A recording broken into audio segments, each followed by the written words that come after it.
পানি লাগবে পানি, কারো পানি লাগবে।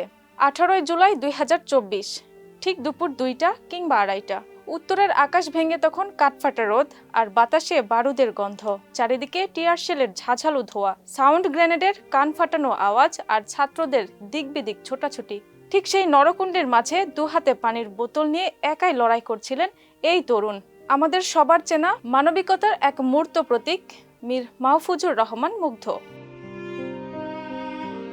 তার ক্লান্তিহীন কণ্ঠস্বর রাজপথের কোলাহল ছাপিয়ে বারবার প্রতিধ্বনিত হচ্ছিল, পানি লাগবে পানি, কারো পানি লাগবে।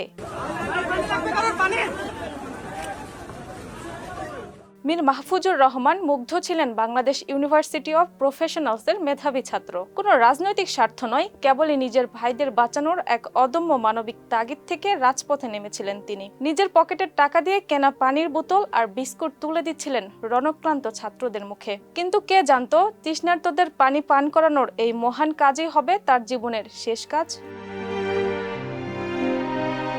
দুপুর গড়িয়ে বিকেল, ঘড়িতে তখন আনুমানিক 5:50। এক সহযোদ্ধার হাতে পানির বোতল তুলে দেওয়ার ঠিক 15 মিনিট পরেই ধেয়ে আসে ঘাতকের বুলেট। কোনো কিছু বুঝে ওঠার আগেই একটি গুলি মুগ্ধর কপাল ভেদ করে চলে যায়। পিচ ঢালা তপ্ত রাজপথেই লুটিয়ে পড়েন এই সম্মুখ যোদ্ধা। তার গলার আইডি কার্ড আর হাতের পানির বোতল মুহূর্তেই ভিজে যায় তাজা লাল রক্তে।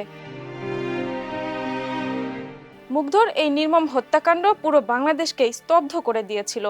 সামাজিক যোগাযোগ মাধ্যমে তার সেই শেষ ভিডিওটি মুহূর্তেই ছড়িয়ে পড়লে উত্তাল হয়ে ওঠে সারা দেশ। আজ 2 বছর পেরিয়ে গেলেও উত্তরার আজমপুরের আকাশে বাতাসে যেন এখনো প্রতিধ্বনিত হয় সেই চেনা কণ্ঠ, পানি লাগবে পানি।